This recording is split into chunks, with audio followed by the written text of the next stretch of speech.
Baik, Assalamualaikum warahmatullahi wabarakatuh. Perkenalkan sebelumnya, nama saya Muhammad Akil Hakim, 3 digit NIM terakhir 083 dari kelompok 3. Di sini saya akan mempresentasikan yaitu sistem kontrol modern dan PID. Baik, kita akan mulai presentasinya. Yang pertama yaitu ada pengertian singkat. Yang pertama yaitu sistem kontrol. Menurut Katsuhiko Ogata, dalam bukunya Modern Control Engineering, sistem kontrol dapat dipahami sebagai suatu susunan atau kombinasi dari berbagai komponen yang saling bekerja sama untuk mencapai tujuan tertentu. Dalam sistem ini, masukan yang diberikan akan diproses melalui beberapa tahapan sehingga menghasilkan keluaran sesuai dengan yang diinginkan. Selanjutnya ada feedback, yaitu merupakan proses mengembalikan sebagian sinyal keluaran ke masukan untuk dibandingkan sehingga sistem dapat mendeteksi kesalahan error dan melakukan koreksi agar keluaran sesuai dengan yang diinginkan.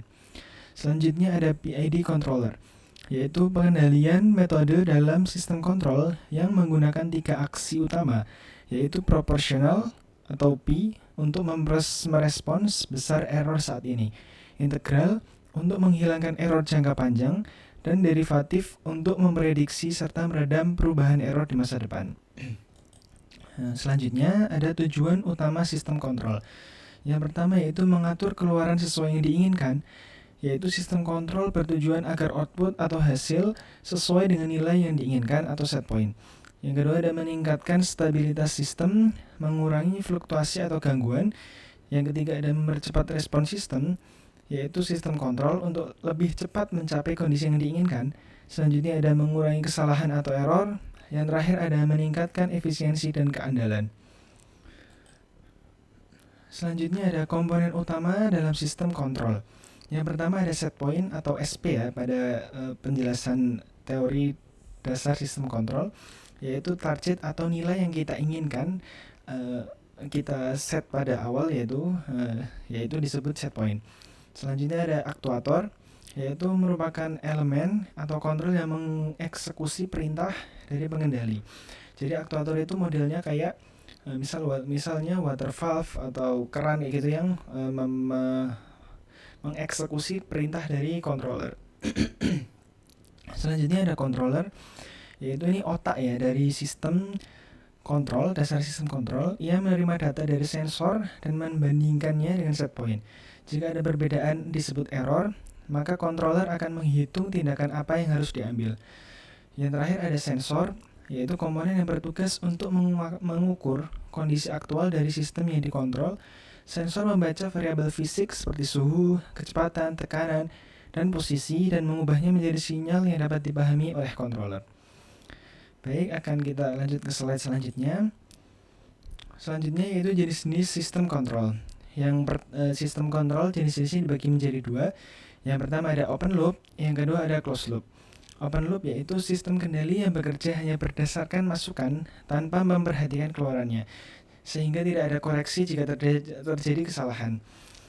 Ya, jadi open loop itu jadi modelnya itu sekali jalan ya, tidak ada pengulangan, yaitu keluarannya tidak memengaruhi masukan, tidak menggunakan umpan balik atau feedback, bekerja hanya berdasarkan perintah atau setelan awal. Selanjutnya ada closed loop, yaitu sistem kendali yang menggunakan umpan balik dari keluaran untuk dibandingkan dengan masukan, sehingga dapat melakukan koreksi otomatis agar hasil sesuai dengan yang diinginkan. Yang pertama, keluaran dipantau dan dibandingkan dengan masukan. Yang selanjutnya ada menggunakan umpan balik, feedback untuk memperbaiki kesalahan. Yang selanjutnya lebih akurat, stabil, dan mampu menyesuaikan diri terhadap gangguan. Jadi seperti ini contoh rangkaiannya open loop dan closed loop. Yang bagian atas ini yaitu rangkaian open loop ya. Jadi modelnya itu dari sumber listrik menuju saklar ini sebagai aktuator dan langsung ya sekali jalan, tidak ada pengulangan. Namun untuk yang pada closed loop itu mereka rangkaiannya sudah berjalan, namun ada koreksi apabila terjadi kesalahan oleh sensor, kemudian kembali lagi pada set point awal. Jadi seperti itu. Selanjutnya ada jenis-jenis feedback.